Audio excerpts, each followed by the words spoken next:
I've really been thinking about the Hat Man recently, and there's no one better equipped to talk about it than my guest that I have on today. Introduce yourself. Hello? That's not really an introduction. That was a hello. That's...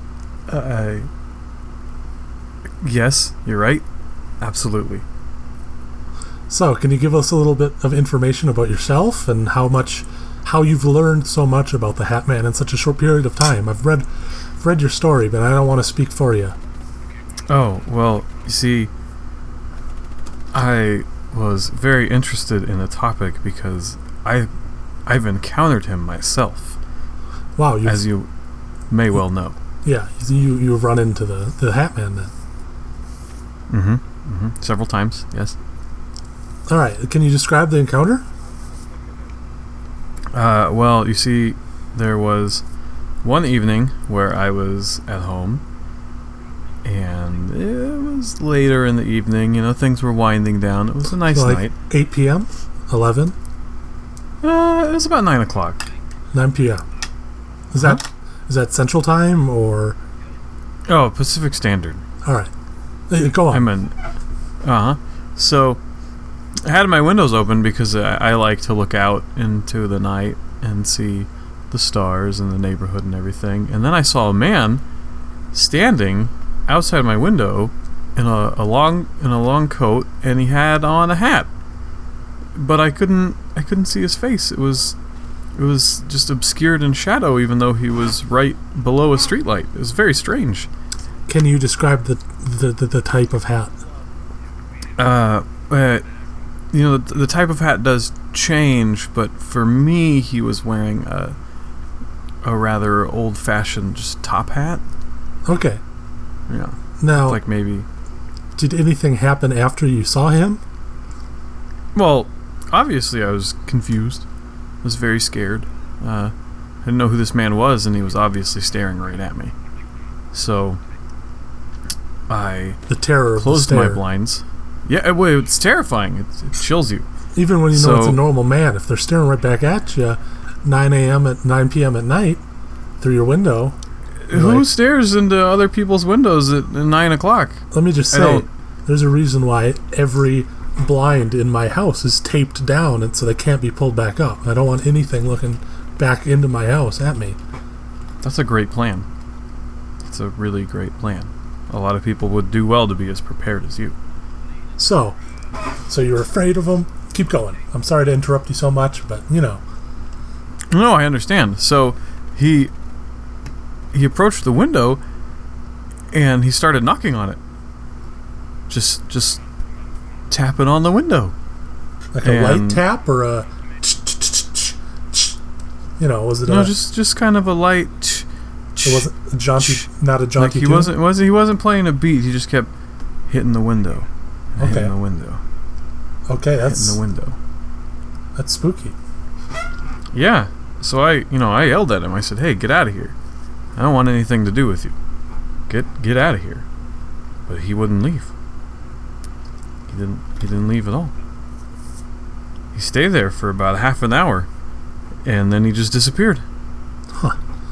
Now, there's a lot of people who would give a lot of explanations for the things he saw. They would say it was just a man in a hat. They would say, oh, that was sleep paralysis. There's even some who said, oh, that's just a shadow person wearing a hat. Where do you fall? What do you think the Hat Man was? So, I've heard all of these things before, and first of all, a real person can't simply disappear. Yeah. Can't just be there and then not be there. That doesn't happen. That's not. It would have to how be things work. It would have to be an irregular person, like a Harry Houdini, and that would be just as scary if you had like a professional magician wearing a hat knocking on your windows. Maybe, but in any case, also, you just can't do that. It's not possible. There would be a way to figure it out. And I don't understand how it could be sleep paralysis if I wasn't asleep. Yeah, that's... Yeah. I mean, it was later in the evening, but I was very awake. I was enjoying some programming on the television. Yeah, Oh, what were you watching? I was watching the Discovery Channel recently, and they were talking about this fish that lives in the South America in the rivers, and it's related to the piranha. It's called the pacu, and apparently it bites people's testicles off. Have you ever heard about the pacu? That sounds horrifying. Yeah, I've never heard of that before. Yes, they have teeth like human teeth. They're shaped like molars, and they bite people's balls off, according to the thing I was watching. I think that may be more terrifying than my situation. Anyway, so what were you watching? Have you ever paid credence? I know I read a lot about paranormal activity, and some people that sometimes thinks that the environment of the area can contribute to these paranormal activity that isn't related to cryptozoology. Like, obviously, a Jersey Devil isn't going to care what you're watching, but a poltergeist and a spookster, they might care. The environment of the room. I was watching a cooking show. Cooking show. Yeah, with the Ferrari man. He goes to the restaurants. Diners, drives-ins, and dives. Yes, with the blonde man who eats a lot of food. Yeah, Guy Fieri. Yes, So it wasn't anything spooky. It wasn't anything that would have, if you were watching Paranormal Discovery, Destination Truth, Destination Scares, Locked in a Ghost Prison, what's the Ghost Hunters International, State of Fear, any of those other ghost shows, you might be in a mood where you might imagine something, even if you wouldn't imagine something for 30-40 minutes straight. But if you were watching something like that, it would give people ammunition to yell at you and say, hey, you were just imagining it. But no, you're watching the Food Network, which wouldn't contribute to that at all. So this really, you're getting my credence as time goes on in the story. Yeah, and that's I agree with you. If I had been watching something terrifying, I would have understood why all of a sudden I was seeing these things. Exactly. So you've had your own encounter with the Hat Man, but you've also done a lot of study on the subject. Am I right? Mm-hmm. Yes, I have. Okay. So can you give us any more information, other experiences from other people, the theories about what he is? Well, as far as interactions go, they tend to be similar to mine. He'll show up, he'll find a way to scare a person, and then he'll disappear. There are variances for people in terms of the hat he's wearing, or whether or not he has other shadow people with him, the time of day, minor things like that. But for the most part, he keeps his encounters more or less the same. Let me tell you, I would get the chills if I saw something like that. Oh, you and me both. You did get the chills, I'm sure. Yeah. So, again, theories. So, no one is real sure where he comes from or why. But why he comes from would be good information. Most people will agree, and I agree too, that he absolutely exists to terrify people, and that may be how he sustains himself. He may eat fear, for lack of a better way to phrase things. Yeah. Yeah, I mean, if he wasn't trying to scare people, why is he wearing a top hat and being all dark and shadowy? Yeah. It's like taking a shadow person and putting a scary hat on the top, and it is definitely the sort of thing that exists to scare people. I've said this for years, and people can back me up. They can verify that I've said for years that hats in this day and age, unless you're a professional who's wearing a hat for a reason, you're wearing a hard hat because you're a construction worker, wearing a baseball hat because you're a baseballman, you're wearing, a hat for a reason. There is no reason in this day and age 2016, even back, ever since the 70s, no one has had a legitimate reason to wear a hat in polite society other than the people who have to wear them for work. So the people who wear hats are doing it to scare or intimidate other people. Like, it's an animalistic thing. Like peacocks, they have these feathers that exist to scare other peacocks or attract mates, and it's the same sort of thing. And I think that the creatures, it might even be a shadow person who's picked up on this fact, they're eating at us for our fear, so they would wear a hat. Absolutely. There's really no reason to wear a hat anymore. Yeah, they had good reasons in the medieval the ancient eras, the medieval era. Our ancestors in the medieval era, in the ancient times.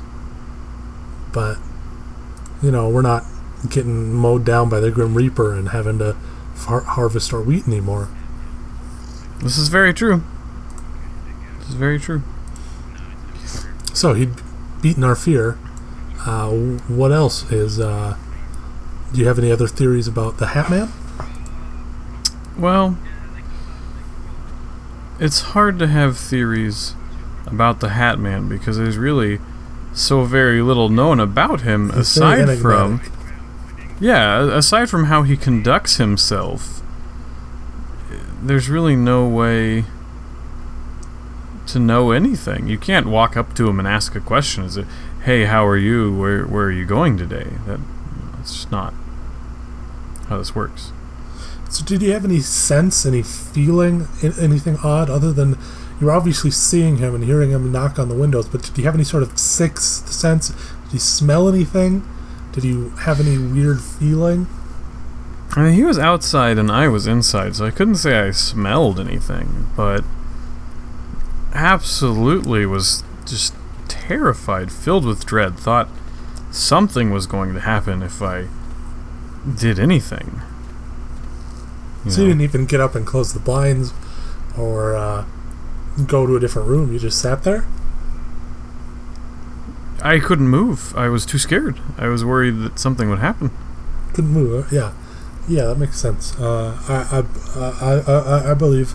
I mean, I've had experience with a lot of creatures, so I might, at this point in my life, be in a different position to be more proactive about it.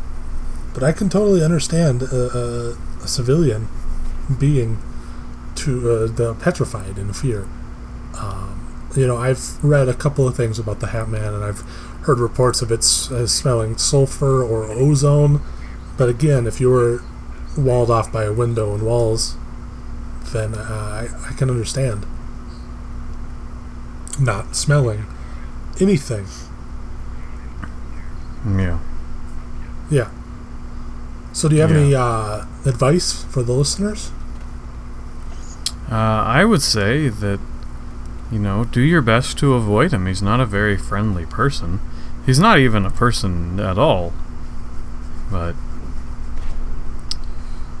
if you see him, just go away from him. Tell him to leave. Tell him you don't want it. And you'll just hope he goes away. I wouldn't recommend trying to do anything aggressive towards him because you may accidentally hurt someone else. Beyond that, just keep yourself safe. Yeah. That's good advice, I think. Personally, you can do like me. Keep your blinds down at all times. Never have them open. Because, especially at night, that's the sort of thing where you're asking for a shadow person or a gray alien or a chupacabra to look in at you. And that there's nothing more scary than the feeling of having someone look at you through a window. Yeah.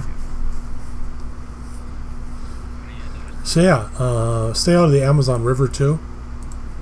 They've got the Pacu, the Candiru, which is the one that swims up your penis or vagina, where you pee from, and gets lodged up there. And when you're in the Amazon, it's not like they have doctors, so it's a bad situation. That's terrifying. They have crabs, the mud crabs. They live in the mud, and they climb out of the water, and they eat the mangroves and go back in the water. Crabs are kind of creepy looking, and they're probably not even that good to eat because they're so small there. Yeah. Stay out of there. Watch out for the Hat Man. I can only imagine that not owning hats would be a good way to keep him even further away from you. So, if you're a fan of the safety dance, do like the band name and be Men Without Hats.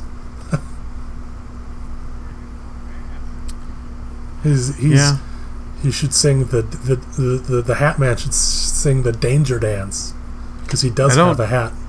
I don't think he would be liable to perform or anything like that. Oh, okay, yeah, it was a little joke. I don't think he's a singer either.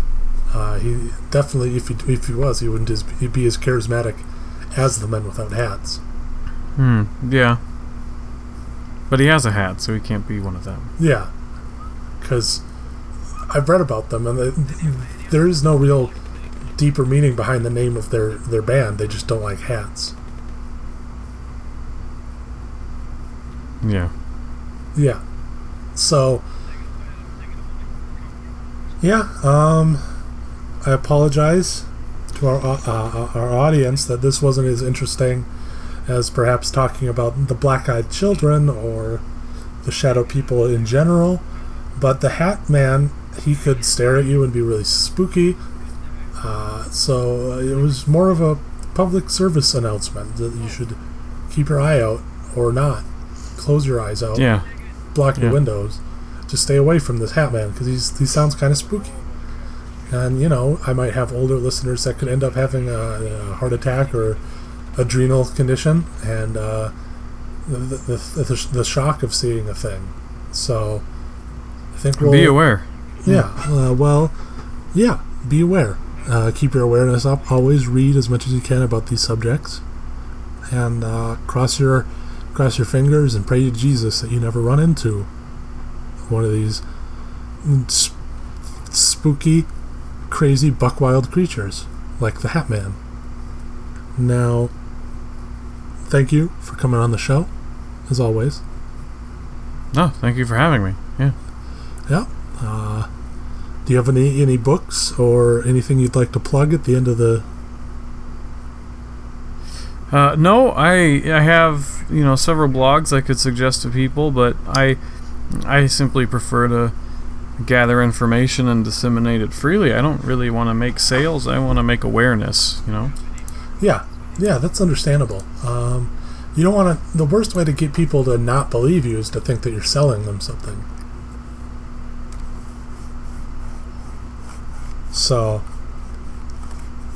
anyway, if anyone has, if you're watching this, if you're one of my subscribers or just a watcher, leave a like. And if you need to contact me to give me any information, any topics you'd like me to talk about, any questions you've got for me, any sort of contact, you can email me at samurai_jack@tutanota, tutanota.com. That's samurai_jack@tutanota.com. Tutanota, I like that. Yeah, it's. Let me give you guys the spiel on this one. It's from Europe. It's an email account from Europe, but it's designed to be super encrypted, so you can avoid getting spam. And if you have another friend who's on Tutanota, you can send these encrypted emails where only the person with the password can open them up ever. So it's good if you're worried about the government, the goddamn government trying to kill you. It's good to keep privacy like that, and I'm keeping my listeners' privacy at heart when I use this Tutanota email account. So I will have it in the description as well. But again, that's samurai_jack@tutanota.com. If you have any questions, contacts, information, anything. Leave a like. Show your friends this video if you think they might be interested or at risk from the Hat Man. And have a nice day, everybody.